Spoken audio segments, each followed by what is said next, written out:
ओम सभी को नमस्ते जी। मैं आर्य कृष्ण शास्त्री आर्य समाज यूट्यूब चैनल पर आप सभी का हार्दिक स्वागत करता हूं। आप सभी के मध्य पुनः एक रोचक प्रश्न के साथ उपस्थित हूं। वीडियो को प्रारंभ करने के पूर्व आप इस आर्य समाज यूट्यूब चैनल को सब्सक्राइब कर लीजिए, बेल आइकन दबा लीजिए ताकि आगे आने वाली वीडियो की सूचनाएं आपको स्वतः ही मिलती रहे। वीडियो को लाइक और शेयर करना भी ना भूलें ताकि सभी को सत्य का परिज्ञान हो सके। आज का प्रश्न ईश्वर के विषय में सप्तम सम्मोल्लास सत्यार्थ प्रकाश के सप्तम सम्मोल्लास से प्रश्न है। आज का प्रश्न है, सत्यार्थ प्रकाश के सप्तम सम्मोल्लास से ईश्वर में इच्छा है व नहीं, ये प्रश्न है। अब इच्छा किसे कहते हैं? जीव का लक्षण है इच्छा, द्वेष, सुख, दुख, ज्ञान, प्रयत्न। इन लक्षणों से जीवात्मा की पहचान होती है। ईश्वर की पहचान कैसे करें? क्या ईश्वर में भी इच्छा होती है? लौकिक व्यवहार में, लोकाचार में ऐसा माना जाता है, कहा जाता है, सुना जाता है, ईश्वर की इच्छा के बिना तो पत्ता तक भी नहीं हिल सकता। बात बात में हम कहते हैं जैसी परमेश्वर की इच्छा, जैसी उस परमेश्वर की इच्छा, जैसी प्रभु की इच्छा। तो यहां पर प्रश्न है, क्या परमेश्वर में इच्छा होती है? जहां इच्छा होती है वहां किसी न किसी वस्तु की प्राप्ति के लिए जीव प्रयत्न करता है। किसी को सुख की इच्छा, किसी को धन की इच्छा, किसी को पद की इच्छा, किसी को मान की इच्छा, किसी को यश वैभव की इच्छा, कोई ना कोई इच्छा तो बनी रहती है। कभी रसगुल्ला खाने की इच्छा, कभी समोसे खाने की इच्छा, कभी हलवा पूड़ी खाने की इच्छा। ये इच्छा जीव का गुण है और उसमें निरंतर ये प्रतिलक्षित होता भी रहता है। इसीलिए परमेश्वर के विषय में भी कहा जाता है कि उसकी इच्छा से ही यह सारा ब्रह्मांड चल रहा है, चलता है। उसकी इच्छा के बिना पत्ता तक भी नहीं हिल सकता। तो महर्षि स्वामी दयानंद सरस्वती जी से प्रश्न किया है, क्या परमेश्वर में इच्छा है? क्या ईश्वर में इच्छा है?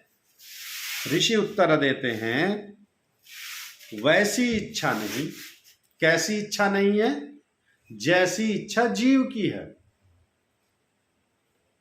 जीव को गर्मी लगती है तो वह छाया में जाने की इच्छा करता है, सर्दी लगती है तो वह धूप में जाने की इच्छा करता है, भूख लगती है तो भोजन करने की इच्छा करता है, प्यास लगती है तो पानी पीने की इच्छा करता है। तो इस प्रकार की इच्छा परमेश्वर में नहीं,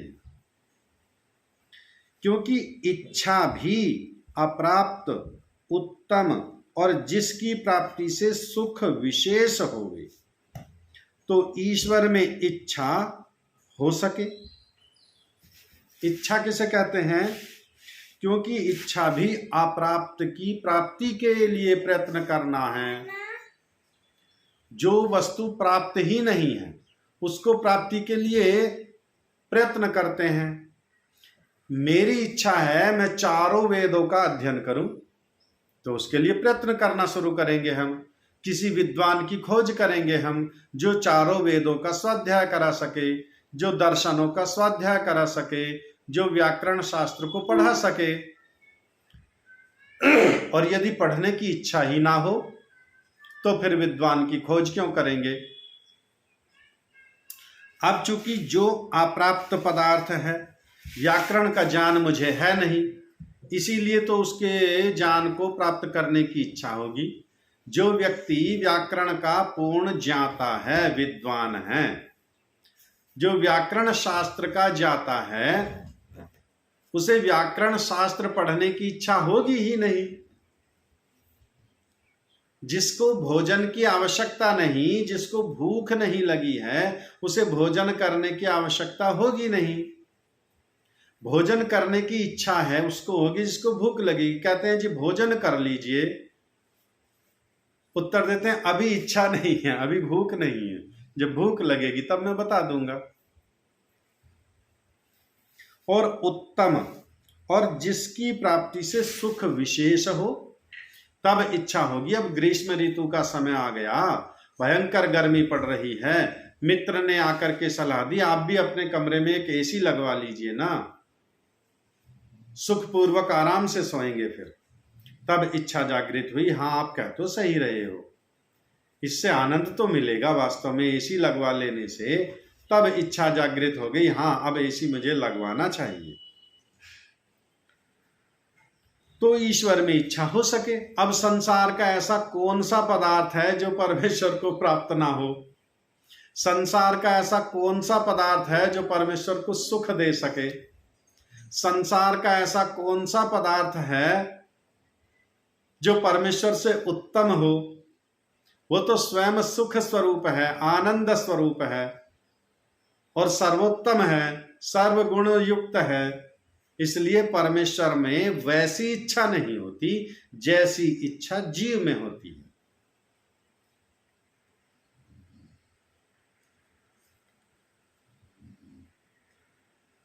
ना उससे कोई अप्राप्त पदार्थ, ना कोई उससे उत्तम और पूर्ण सुख युक्त होने से सुख की अभिलाषा भी नहीं। परमेश्वर से कोई पदार्थ उत्तम नहीं, परमेश्वर को कोई पदार्थ अप्राप्त नहीं, परमेश्वर के लिए ऐसा कोई पदार्थ नहीं जो पूर्ण सुख दे सके, क्योंकि सुख स्वरूप तो परमेश्वर ही है। प्रकृति में सुख नहीं, आत्मा में सुख नहीं, सुख तो परमेश्वर में है, आनंद तो परमेश्वर में है और वह पूर्ण आनंद स्वरूप है। इसलिए ईश्वर में इच्छा का तो संभव नहीं है। इसलिए जैसे जीव की इच्छा है उस प्रकार की इच्छा का होना तो परमेश्वर में संभव ही नहीं। किंतु ईक्षण अर्थात सब प्रकार की विद्या का दर्शन, किंतु परमेश्वर में ईक्षण है। यहां जो परमेश्वर की जो इच्छा वाला प्रकरण है, महर्षि स्वामी दयानंद सरस्वती जी ने उनको एक शब्द दिया ईक्षण। परमेश्वर में ईक्षण होता है। ईक्षण कैसा? सब प्रकार की विद्या का दर्शन और सब सृष्टि का करना कहता है, वह ईक्षण है। जैसे परमेश्वर को चारों वेदों का ज्ञान प्राप्त है, उसका स्वाभाविक ज्ञान है, और इस ज्ञान को परमेश्वर ने चारों ऋषियों को दिया, प्रकट कर दिया, ये ईक्षण है। परमेश्वर ने सृष्टि का सृजन कर दिया, ये ईक्षण है। जैसे हम कहते हैं अब मेरी इच्छा है कि मैं एक नया भवन बनाऊं, तो परमेश्वर अब मैं नया भवन क्यों बनाऊंगा? प्रसिद्धि के लिए, यश के लिए, सुख के लिए। परमेश्वर को ना प्रसिद्धि चाहिए, ना यश चाहिए, ना सुख चाहिए। इसलिए उसकी जो क्रिया करने का नाम है उसका नाम ईक्षण है। तब वह ईक्षण करता है तो सृष्टि का निर्माण करता है। इत्यादि संक्षिप्त विषयों से ही सज्जन लोग विस्तरण कर लेंगे।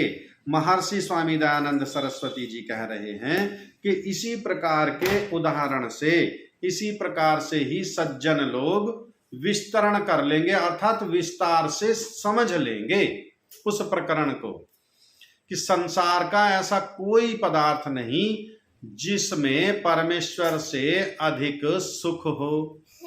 आप नया एसी खरीद करके लाए तो सुख तो मिलेगा, आनंद तो मिलेगा। आपने वाटर कूलर चलाया, सुख तो मिलेगा, आनंद तो मिलेगा। आप दोपहरी की भीषण गर्मी से व्याकुल हैं, वृक्ष के नीचे जाकर के बैठेंगे तो सुख तो मिलेगा, अर्थात वृक्ष की छाया में सुख तो मिलता है, अर्थात वृक्ष से सुख तो मिला। आप भूख से व्याकुल हैं, बेचैन हैं, गए और वृक्ष के पास उसके ताजे पके हुए फलों को आपने तोड़ करके खाया, आपको सुख तो मिला, अर्थात फलों में सुख तो है, लेकिन ये सुख भी परमेश्वर का ही दिया हुआ है। उन फलों के अंदर वह सुख परमेश्वर का ही है और पूर्ण सुख तो परमेश्वर के पास है। इन फलों से भूख हमारी शांत तो हो गई, लेकिन सदा के लिए नहीं हुई। शाम को फिर भूख लगेगी, कल प्रातः फिर भूख लगेगी, परसों फिर भूख लगेगी। इसलिए पूर्ण सुख परमेश्वर के पास। तो संसार का ऐसा कौन सा पदार्थ है जो परमेश्वर से अधिक उत्तम हो, जिससे परमेश्वर की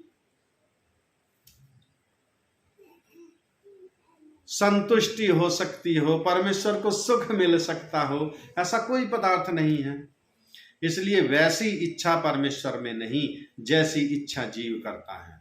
इसलिए जो लोक में व्यवहार में प्रचलित है, परमेश्वर की इच्छा के बिना एक पत्ता भी नहीं हिलता, वो एक सृष्टि का, परमेश्वर का बनाया हुआ अपना एक नियम है। उस नियम से यह सारा ब्रह्मांड संचालित होता रहता है।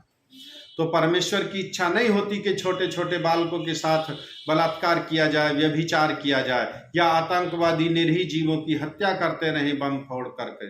ये परमेश्वर की इच्छा नहीं होती। यदि ऐसा कहें कि परमेश्वर की इच्छा के बिना पत्ता तक भी नहीं हिलता, अभी जो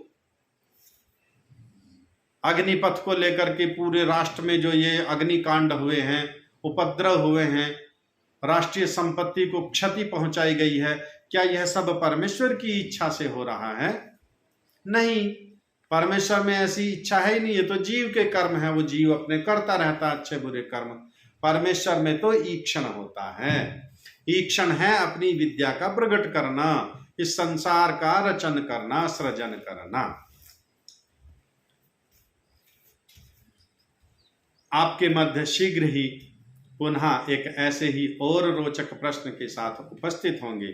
आप इस आर्य समाज YouTube चैनल को अवश्य सब्सक्राइब कर लें, बेल आइकॉन दबा लीजिए, वीडियो को लाइक और शेयर करना ना भूलें। सभी को नमस्ते जी, सभी का धन्यवाद।